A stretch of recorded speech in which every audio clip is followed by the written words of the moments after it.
You know, I just thank God that he gave the strength to the offensive line, you know, to make them holes wide enough so that I can blow through there.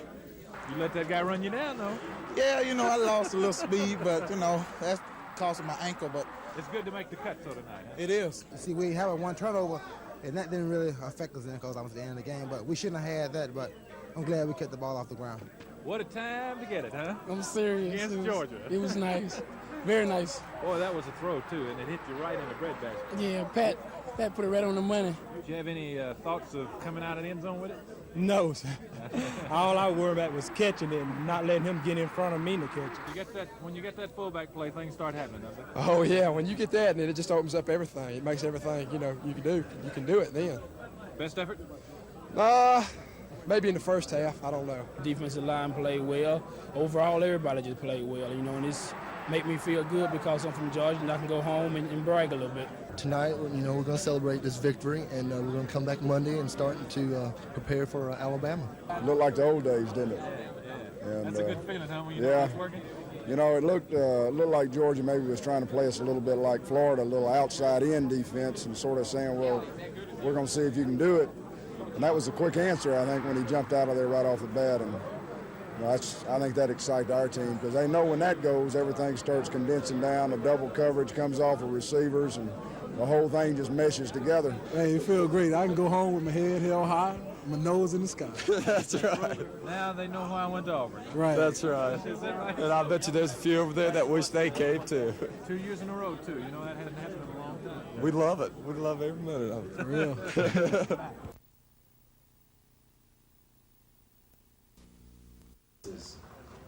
That the consortium have at this time. All in favor, say All right. aye. All opposed? Say the child support fund, they send us enough money to put in the payroll fund to meet their payroll. Public officials getting into the actual collecting of worthless checks for free enterprise business. He's gonna come to us, and with us, we doing some of it now, and it puts it in one contract now, but then we'll get with a contract with y'all, and we'll do a contract with the county. Solve that, because we've gotten a source of revenue that we hope will grow. Just took that president. Why in the world is it that we can spend $1 billion a year on education and yet not audit to see if we get our money's worth? Why is it we can do that, spend that kind of money, and not have an audit to see what level of learning our youngsters achieve after the sophomore year and when they graduate with a bachelor's degree? Of the 50 states, there are definitely 25 states that have had, let's face it, to make enormous progress in the last few years. We have had the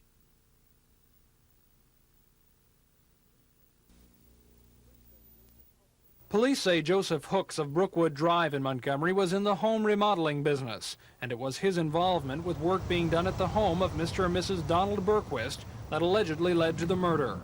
Police say the Berquist hired Hooks to do some work on their home and paid him in advance. Hooks was unable to do the work because he'd spent the money paid to him for other things. To avoid repayment of the money or possible criminal charges by Mr. Berquist, Hooks chose to lure the victims to an isolated area and dispose of them. The Berquists were found near an abandoned house in the woods in South Montgomery. Both had been shot numerous times with a .38 caliber pistol. Mr. Berquist was found dead, and Mrs. Berquist, while alive, remains in critical condition at a local hospital. The work that was being done on the Berquist home has now stopped. There's no word yet on when Mrs. Berquist might get out of the hospital, and Joseph Hooks, one of the men who was supposed to be working here, is now being held in the Montgomery County Jail on no bond. Tom Foreman, WSFA TV News.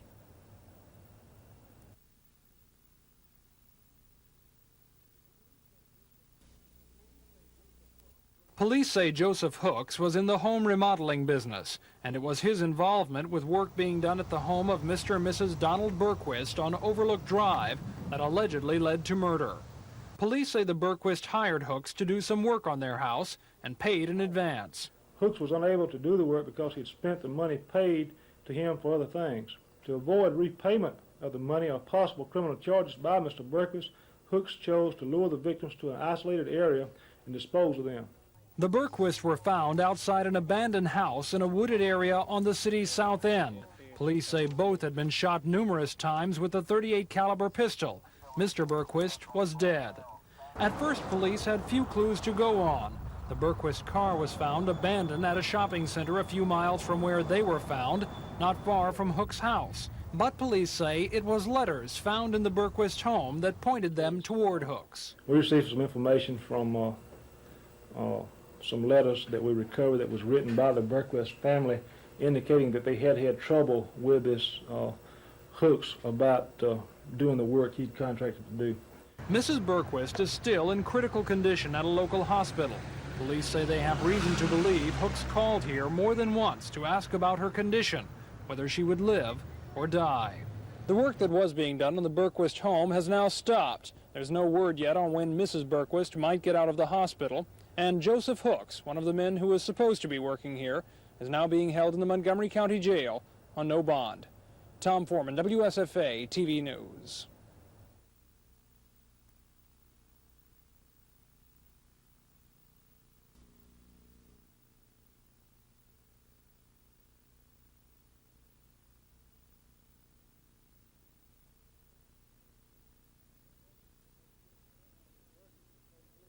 Mr. Bergquist had paid Hooks an amount of money to do some work at his home.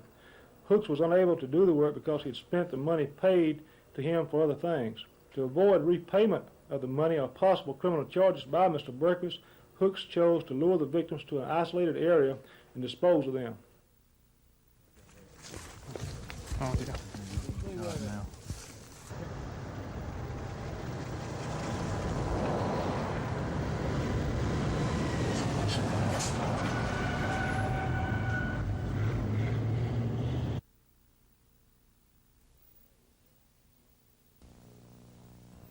Lanier looked relaxed throughout the proceedings. He stood trial on charges of defamation and criminal coercion filed by this man, Op Police Investigator Michael Nero. The charges were the result of a September incident when Nero testified in a Covington County drug case. A number of law enforcement officers today testified Lanier called Nero a liar outside the courtroom and threatened to take him before a grand jury over the officer's testimony. Defense attorneys argued the charges were filed against Lanier purely out of anger. After state-appointed prosecutors rested their case, Lowndes County District Judge Ted Bozeman dismissed the charges. For the second time since he's been in office, Lanier has been acquitted of criminal charges he says are political in nature. This was just another attempt by the same folks to slur my reputation. The case was dismissed against Mr. Lanier with prejudice so that it cannot be brought again.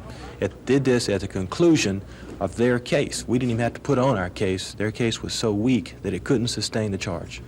Lanier says he hopes to recover from any adverse publicity this case has brought him, and his defense attorneys say the publicity should change now that the charges have been dismissed. Cal Calloway, WSFA TV News, Andalusia.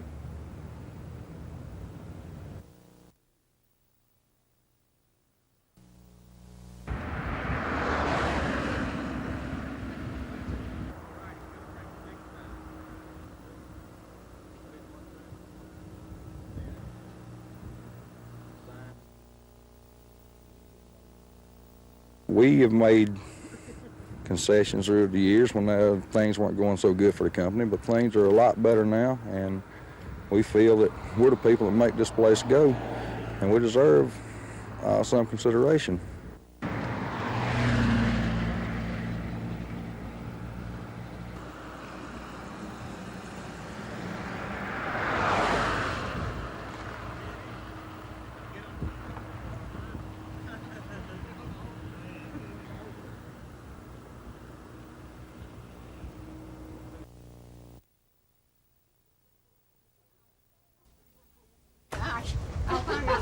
Hope you don't blow away.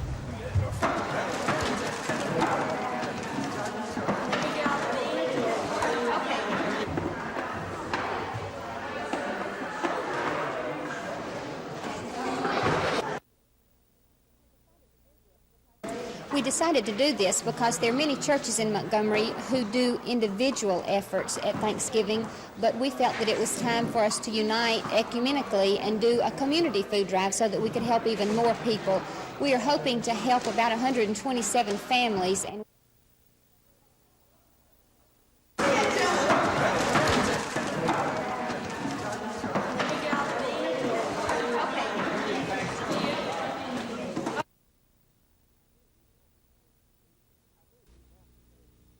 I think we would have to say the major reason is just improvement in the economy generally. And I think an important part of that is just coming out of the recession, and also the fact that interest rates have improved considerably since that time. How does that affect? Well, of course, any time that the interest rates go down, that means that housing and automobile business improves, and that makes a big difference, and that really is what makes the economy go in our country. Telephone and in person, I believe.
Well, it means bragging rights for Alabama.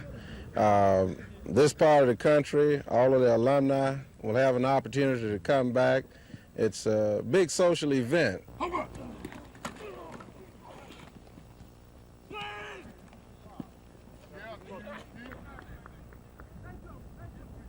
Since I've been growing up in Montgomery, I've been going to all the Turkey Day classes. I haven't missed one yet, and I know it's one of the biggest rivalries in the state, you know, and we're playing for bragging rights, sort of, you know, for salvation, sort of a bad season we've been having. And if we win this, I mean, we can just come home feeling good, you know, that the season wasn't that bad. We beat Alabama State.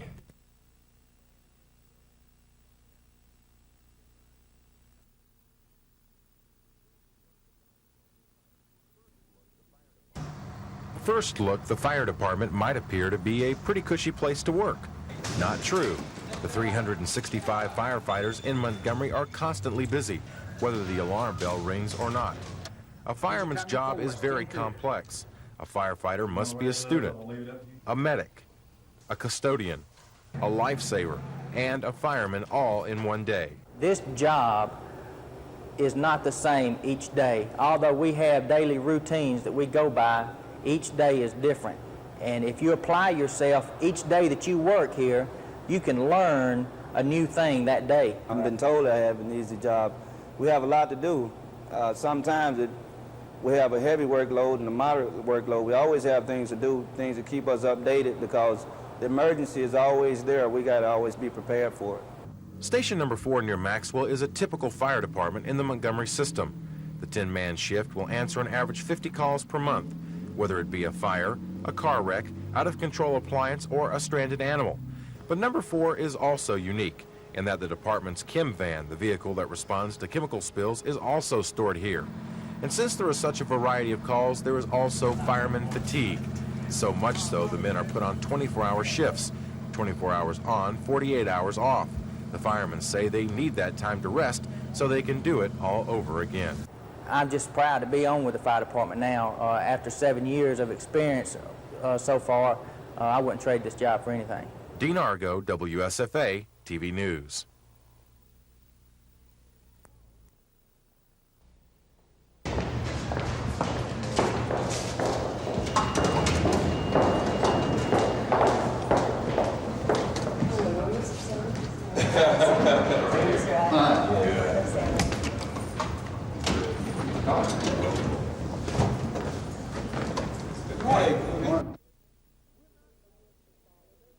We're not against consolidation. We made that point all the while. What we are against is sending our children to schools which the state themselves say are structurally unsound.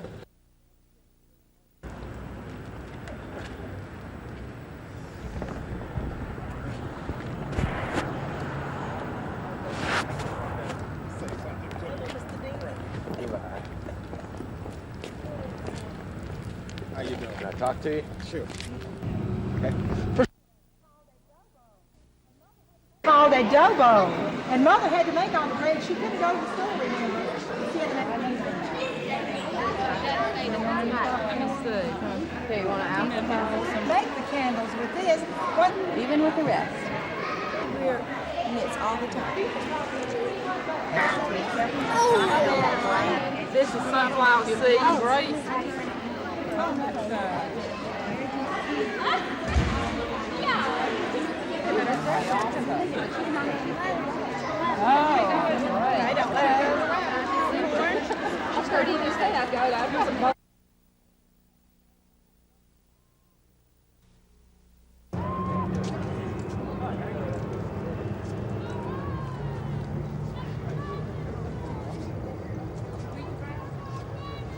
I don't think you're going to see.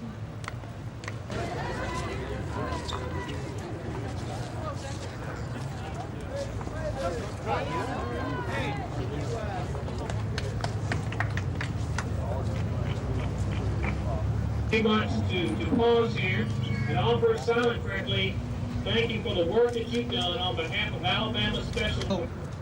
Grandmothers and grandfathers vote, and we can do it. And I think the legislature is going to realize that this is a need and that we're serious. And I thank you for being here today and for the opportunity to represent. As many as 150 parents marched the one block toward the Capitol, trying to draw attention to what they see as a crisis. Most of them are interested because one or more of their children's lives were saved in the neonatal unit at Baptist Hospital, a unit almost scaled down because of reported financial losses. Even though the hospital has decided to keep the unit intact, these parents say the problem still exists at Baptist and the other neonatal units across the state. Now they want legislators to look into the reported financial losses. If at that time the legislature of our state is convinced that there is a problem, then we call upon them to address it by submitting measures which will help to address the problem of making sure that Alabama's tiny babies will not die tragically. It's been suggested that it would take $6 to $8 million a year in state funding to keep the state's 5 regional neonatal units open, a suggestion not shared by Medicaid Commissioner Faye Baggiano. I would have to say I personally could not support it because every one of the hospitals that have neonatal units have very, very high profits hospital-wide. Every one of them. Ms. Baggiano says hospital accounting isn't sophisticated enough now to accurately isolate problem areas. As long as a hospital in total is profitable, they will not convince me or my staff or the auditors we're involved with that they are losing money on any particular area. It's just impossible to prove that. But Baptist Hospital stands by its independent audit showing $750,000 in losses last year. Now these solid differences, charged by the emotions of parents holding babies, are headed for the legislature, where it will be its task to decide who's right. Chris Grimshaw, WSFA TV News.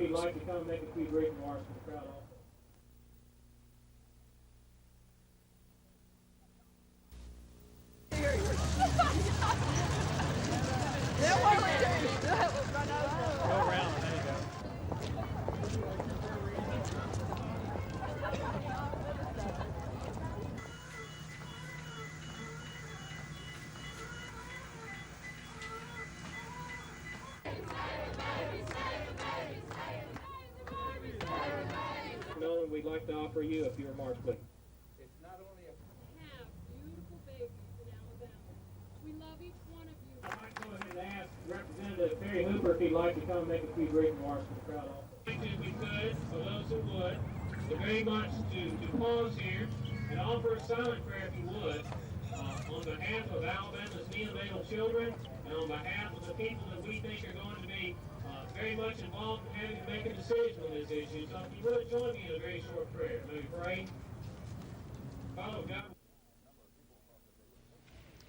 A number of people thought that they were big winners for a while, but they came up losers, big losers, under arrest. Brian Ross reports tonight that they were among the 3,300 fugitives rounded up in what is being called the biggest manhunt sting in the nation's history. In the world of rock music, one of the most sought-after concert tickets this fall has been one to see British rock star Boy George, who is now touring the country. And last week in Hartford, Connecticut, 22-year-old Robert Harris got word that Channel 66 had picked him as the lucky winner in a Boy George contest, with 3 concert tickets and breakfast with Boy George himself. Well, this is it's going to be an exciting day. But as Harris rode along in the Channel 66 limousine, his luck was about to run out. There was no Boy George contest. There was no Channel 66. The men from the TV station were really federal marshals who made this tape and who staged the whole thing to capture Harris, wanted for burglary and in hiding for the last 17 months, until he thought he had won the Boy George contest. You're under arrest. In one day, federal marshals and local police were able to capture 8 longtime fugitives, each of whom came out of hiding to claim his Boy George tickets. Attorney General William French Smith announced today that in the last 8 weeks, undercover agents using the Boy George trick and other ploys had been able to capture more than 3,300 fugitives in 8 northeastern states. This represents both the largest and the most successful fugitive manhunt operation in law enforcement history. Working out of an Army base in New York, federal marshals and police were able to hunt down wanted criminals, often by getting word to relatives that there was a job for the fugitive or a package to be delivered. Once a fugitive went for the bait, a van full of agents was dispatched from what was called the Brooklyn Bridge Delivery Service. In this case, the fugitive was glad to come outside and help the delivery man carry the package. The marshals say that made it easy to arrest a wanted bank robber who was considered dangerous.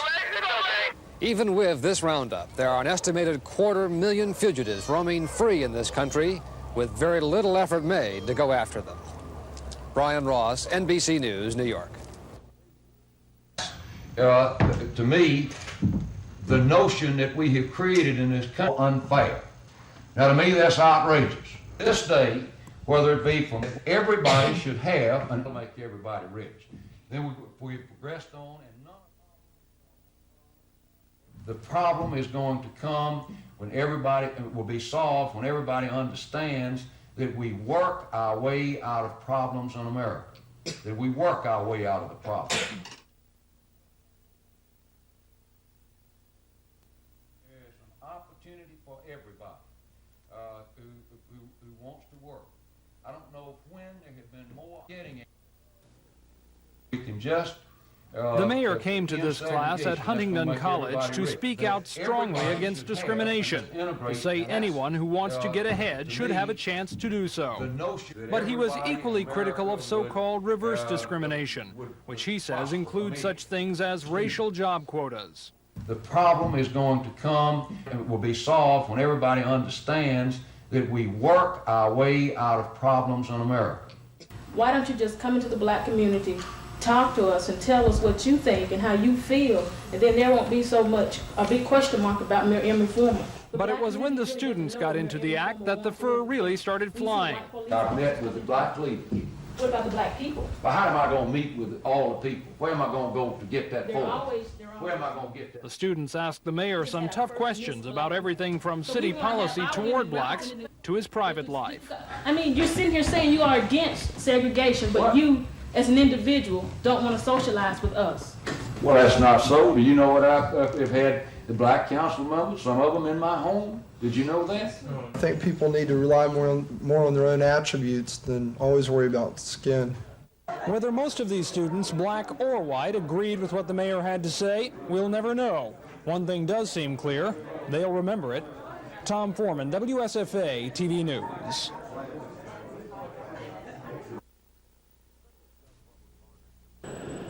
Federal Judge Robert Varner took written explanations and oral arguments today from Hayneville parents who want the consolidation overruled, and from the Lowndes County and State Board of Education, which want the plan to stay in effect. The parents say when the county's 4 high schools were condensed into 2, Children from the heavily populated areas were forced to travel to the less populated areas in order to attend classes. We're not against consolidation. We made that point all the while. What we are against is sending our children to schools which the state themselves say are structurally unsound. County School Board Attorney Hank Sanders says the plan allows children to receive the best education possible. And he says if Varner rules the plan is illegal, students would then have to change schools in the middle of the school year. What the judge has to decide is whether the consolidation alters the racial makeup within the county schools and whether the county's minorities are adversely affected. And there was no evidence, no arguments even made that this would adversely impact the minorities in the Lowndes County school system. They couldn't make any such argument because there are almost no minorities in the Lowndes County school system. The U.S. Justice Department is satisfied with the plan, but says it should have seen the plan before implementation. Judge Varner could make a ruling on the case by the end of the week. Dean Argo, WSFA TV News.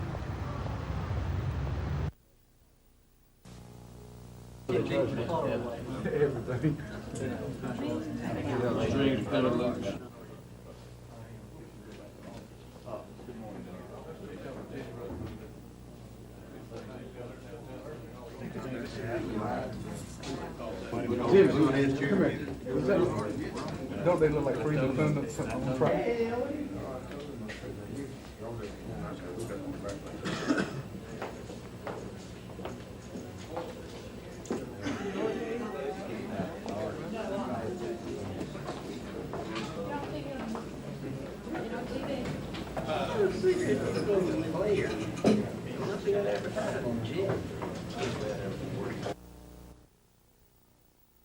This is the Farley nuclear power plant.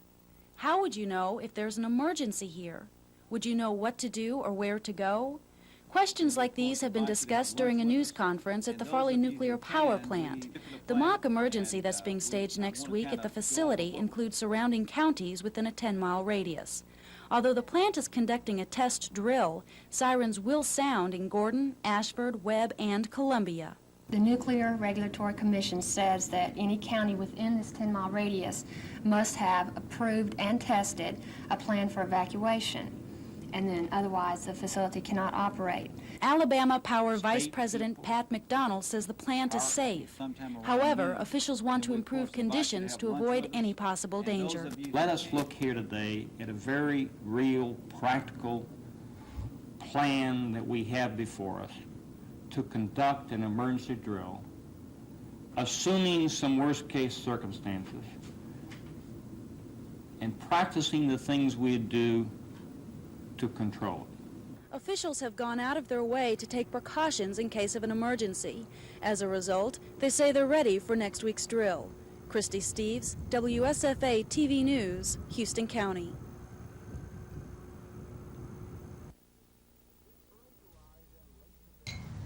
It's early to rise and late to bed for the men of the fire department. The day begins at 8 o'clock with roll call and inspection.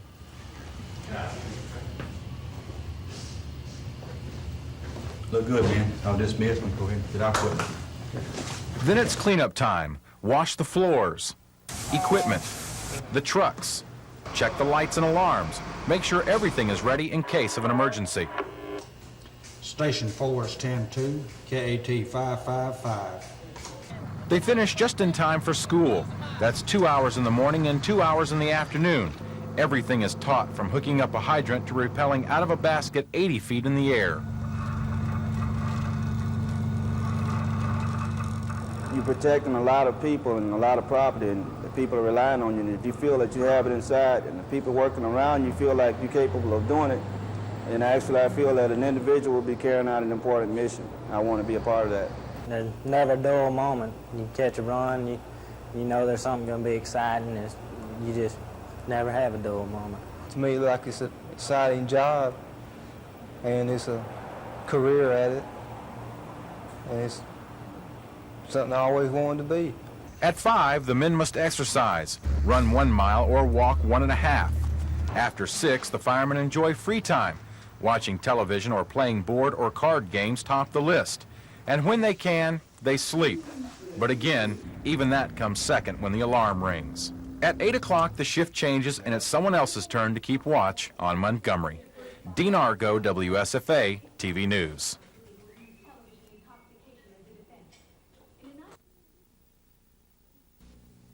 In dignity, he played a successful role. This was the beautiful life of Ned at the age of 4. Cole moved to Chicago to shuffle along. Later, he played in beer joints and nightclubs too. His song, Straighten Up and Fly Right. This one he liked to hum.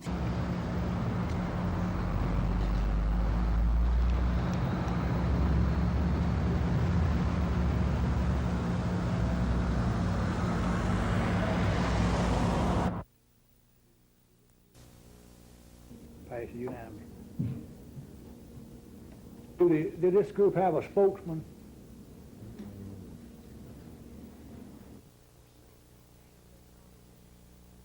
We're not trying to prevent a trailer park from coming in. This is one of 7 or 8 in our area within a mile radius. You know, we're not hard to live with. We're just asking, don't ask more of us. All right, there is a difference. Isn't too protested, and I can certainly have compassion for you that you don't want it out there. But for the mayor, I do know that the one he runs now is a very clean mobile home, and it keeps order. It's not like some of the others. Since some points about this case are yet to be resolved, the Southeastern Conference defers final judgment on penalties to be imposed until after the NCAA appeals process has been completed. However, the violations that warranted the prompt, decisive action by President Kreiser call for parallel action by the conference. The University of Florida is therefore prohibited under Section 7 of the conference bylaws from participating in postseason football athletic events for the 1984 season.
You know, they're a very potent offensive team and very good defensively as well, and have 2 All-Americans that were juniors. Their free safety and their tailback. So they're coming in here with some, you know, ammunition, and they have our respect, I promise you.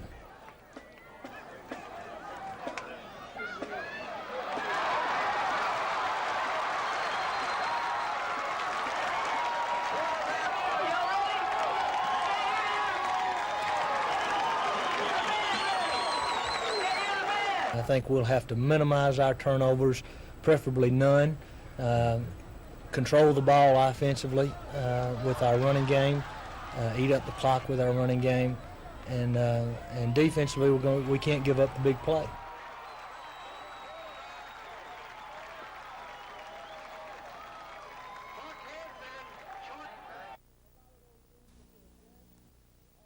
A lot of those moves were for the best.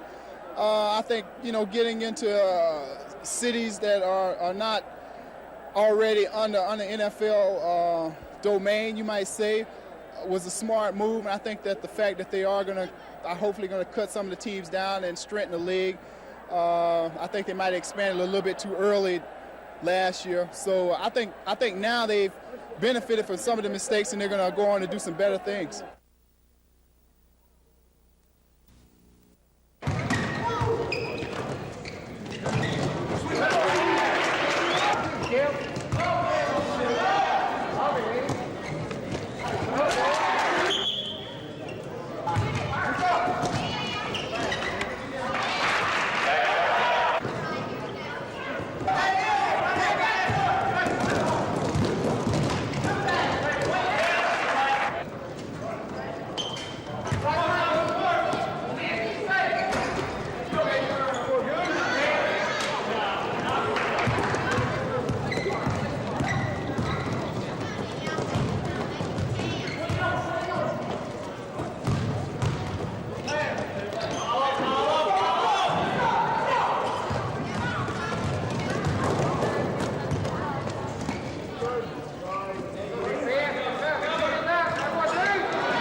Terrible.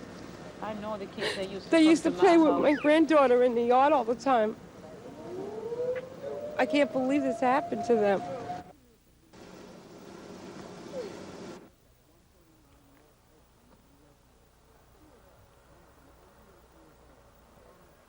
They're still there.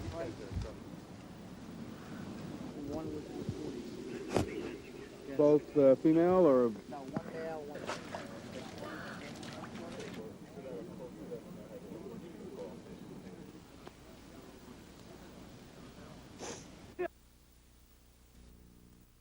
That are be played in Crampton Bowl Saturday for Third City Kiwanis Club that was involved with furnishing some.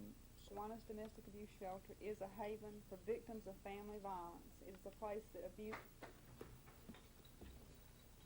You know, it's amazing. We have to be able to do these things, and if you'd see my car right now, it's full of candy, peanut cross. Herb's going to do such a speaker. Ladies and gentlemen, guests, our speaker today is Executive Director.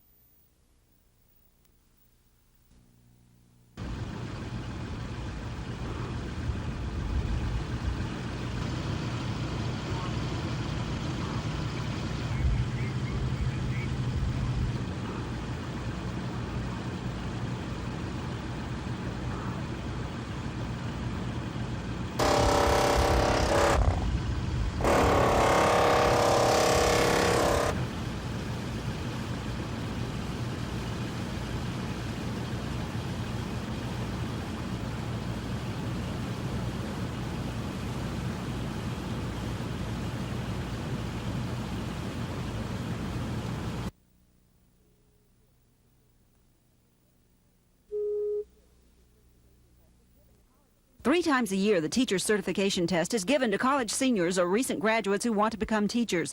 It's also given to current teachers who want to change fields or who have received an advanced degree and have never taken the test.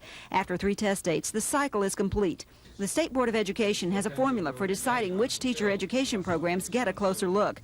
To meet the criteria, at least 10 students from a specific program must have been tested during a cycle. Also, at least 100 tests must have been administered in that field statewide. If a program fits this description, it comes up for review, and the State Department of Education examines how the teacher candidates coming from that program performed on the test. If 60% or more of the test takers pass, the review is complete. But if fewer than 60% pass, the review continues, and that program is targeted for improvement. These institutions will submit to us a plan for improvement, and we will simply urge them to follow their plan the first year. Now, if after 1 year their scores still do not come above the 60%, then we will develop a plan for them and monitor their involvement with it. Programs from 3 schools have been targeted for improvement. They are University of North Alabama's Music Education Program, Alabama State University's programs in Basic Professional Studies, Early Childhood Education, Elementary Education, Physical Education and Administration and Supervision, and Alabama A&M University's programs in Basic Professional Studies and Early Childhood Education. Dr. Teague says these institutions have been notified of their status. They have until January 15th to let him know what they plan to do. Lynn Sampson, WSFA TV News.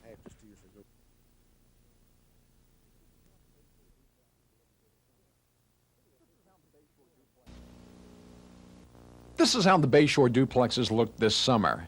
City officials took the Florida property owners to court, alleging the houses did not meet city building codes. The city charged the duplexes were unhealthy and uninhabitable. This is how the Bayshore duplexes look today, thanks to the efforts of former city attorney Brian Dowling and building official Wiley Yelverton. Property owners were forced to improve the buildings. New roofs and cut lawns are noticeable on the outside. Inside, the improvements are dramatic, with built-in heaters, newly built kitchen sinks with running hot water, and closed-in bathroom facilities also with hot water. Happy with the improvements are residents like Willie Mae Ward, a 76-year-old woman who lives with her husband in one duplex. I like the hot one, cold water. I don't have to be heating water now on the stove, and also I don't have to be going outdoors for no water. I like it fine. Willie Mae Ward says she's happy with the improvements done on her new home. And needless to say, she and the other Bayshore residents feel these improvements are as good a holiday gift as they could receive. Cal Calloway, WSFA TV News, Dothan.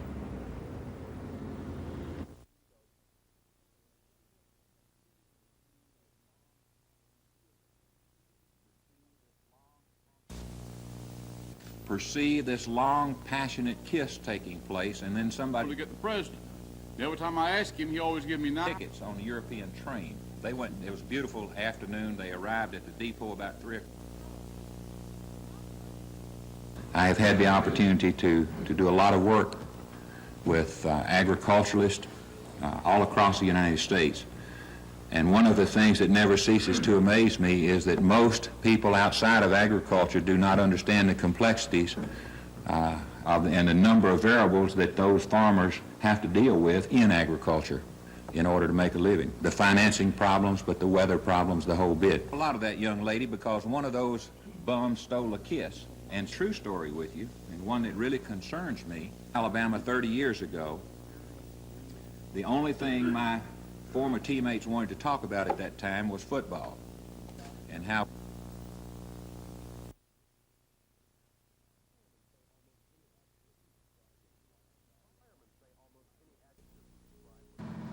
Firemen say almost any adjective will describe what it's like to battle a fire. The smoke, the heat, escaping falling rafters, rescuing someone, and just surviving the blaze. Captain Gene Miller and Sergeant Kermit Sanders each have 20 years invested into the Montgomery Fire Department. Both have witnessed lives saved and lives lost. My biggest memory would probably be going to the Dale's Penthouse fire, you know, where we had the large number of people, fatalities down there. But my best memory would be just seeing some of the men accomplish some of the things that you have worked for them to accomplish and move on up through the ranks and get some of the rewards that I have seen myself, you know. Sergeant Sanders was recently named Fireman of the Quarter for rescuing a little girl from a burning house. We left here one night. You could see the flames when we left the station. And we got there and knocked the fire down. We entered the dwelling, and I was just lucky enough to find her. Captain Miller is after his 30-year pen, while Sergeant Sanders will hang up his boots this April. Both say the fire department life is hard, rough, exciting, rewarding, and most of all, dangerous. It's a challenge anytime you come to work because you know it's going to be different. But you know, never knowing what to expect could make big things some difficulty at times. But it's a very challenging job to knowing that every day you go to work, it's about going to be something different to happen during that 24 hours. Dean Argo, WSFA TV News.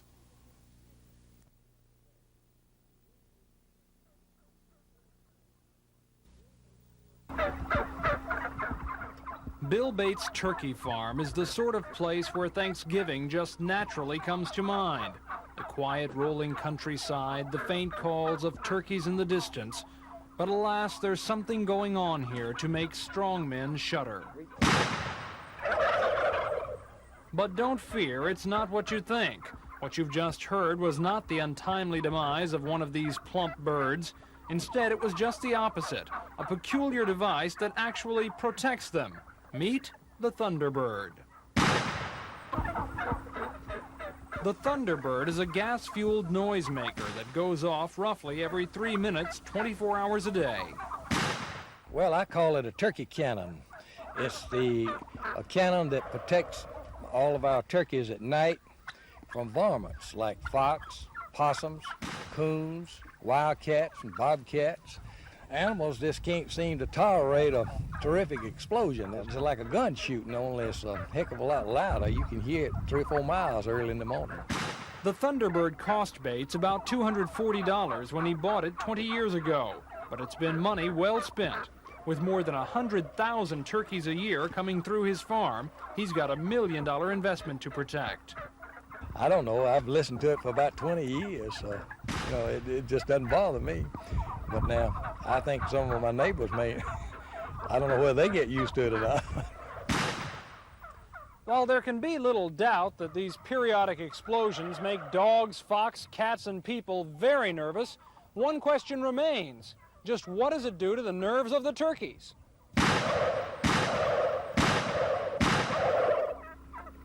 Tom Foreman, WSFA TV News.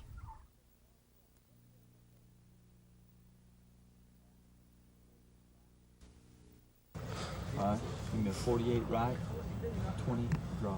Quick now, ready? The Pike County Bulldogs, coached by Wayne Grant, avenged their only defeat of the season, taming the previously unbeaten Elba Tigers 21-7 last Friday night in Brundage. We were up 24-7 earlier in the season. They came back and beat us 33-24. But in the prior game, we had 3 turnovers in the third and fourth quarter, which was fumbles, and we didn't make those this time. Harry Varnes, who returned this Elba punt 75 yards for a touchdown, also scampered 54 yards for a score and finished the night with 146 yards on the ground. The junior tailback has rushed for more than 100 yards in all 9 games he's played in. I had in my mind to come out, run the ball, play to the best of my ability. It made it a lot easier for the defense, because the offense controlled the game the first half, and we just got out there, played our best, and whooped them pretty bad, the first half. The Bulldogs credit team unity as a big part of their success this year. Unfortunately, it was a moment of tragedy that brought this team together early in the season. We took a field trip weekend before practice started in summer, and one of our players drowned. And so they kind of dedicated this season to him and said they were going to win all of them. The Bulldogs' quarterfinal playoff opponent is T.R. Miller of Bruton. We played them last year and the year before, and they've beaten us both times. We'll be ready to play when we get in Bruton. The Bulldogs of Pike County High, our high school team of the week.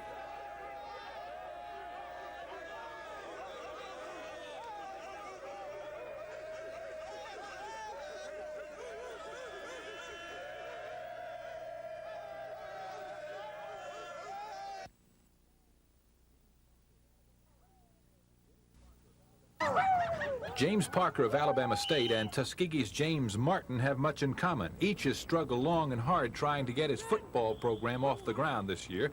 Each has tasted victory only once this year. But both are convinced a win in tomorrow's season finale could have long-range benefits. It's an opportunity to get our program on the right track and send us into an off-season and, let's say, get ready for the 1985 year. Martin believes his team's key to victory is stopping Bama State's big play and preventing the game from evolving into a scoring duel. I think if we can hold them down, maybe the one touchdown during the course of the ball game, we'll have an outstanding opportunity of winning the ball game. Tuskegee and Bama State in the 61st Turkey Day Classic, 1:30 kickoff, Crampton Bowl tomorrow. Tonight at 10, we talk with Alabama State's James Parker.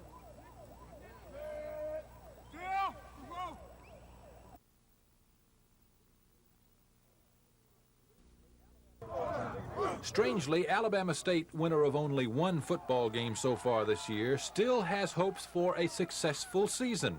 That's because of tomorrow's 61st renewal of the Turkey Day Classic, the annual year-ender with Tuskegee Institute. It's a game that could make our season, even though our record will be 2-9.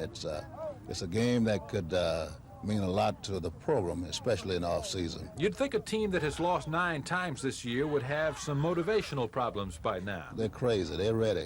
And I tell you, the thing that I've seen around the campus is exactly the same thing. Enthusiasm has never been as high as it is here. Kickoff is set for 1:30 at Crampton Bowl tomorrow, the culmination of a big day, including the big parade through downtown Montgomery tomorrow morning at 9. This is Phil Snow reporting for WSFA TV Sports.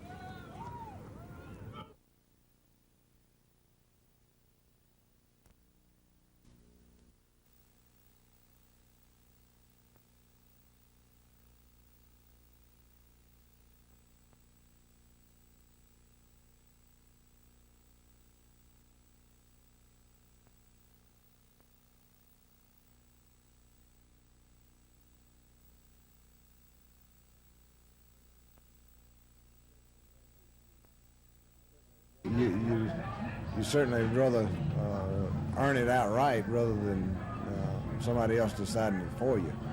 And you know, I feel badly for the Florida football team and the players and coaches and fans. It was just unfortunate set of circumstances. And but I think that if we're good enough to beat Alabama and the SEC wants us to represent the conference, I think we're a good enough football team to do that.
Mayor Johnny Ford and Mayor John Jackson of Whitehall say the trip to mainland China is successful because it's helped to establish trust between our two countries.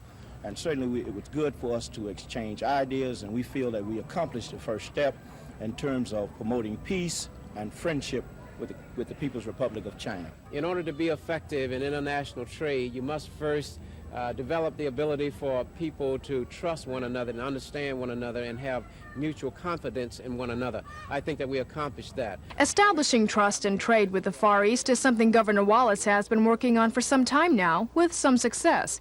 An example is the recent purchase of more than $29 million of Alabama soybeans by Taiwan. And Ford says he's working with the state to promote even more trade. Billy Joe Camp and I, Billy Joe, who heads the governor's Foreign Trade Department, he and I and Mayor Jackson are working together in a coordinated effort as the state promotes all of Alabama, and those of us who are in cities are promoting the cities. Ford says the visit of American mayors to the People's Republic of China is just the first step toward mutual understanding. He says he expects several Chinese mayors to visit Alabama sometime next year. Terry Stanton, WSFA TV News.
I think Alabama right now is probably in the top three teams in the conference as far as the way I see them and the way they've played.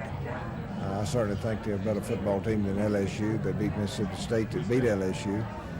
And I think, of course, I haven't seen Tennessee, in a while. They must be playing awfully well up in Knoxville. I see a great defensive football team. I see an offensive team that's gotten better as the years gone on. And I see a football team with a very strong kicking game.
Thank you.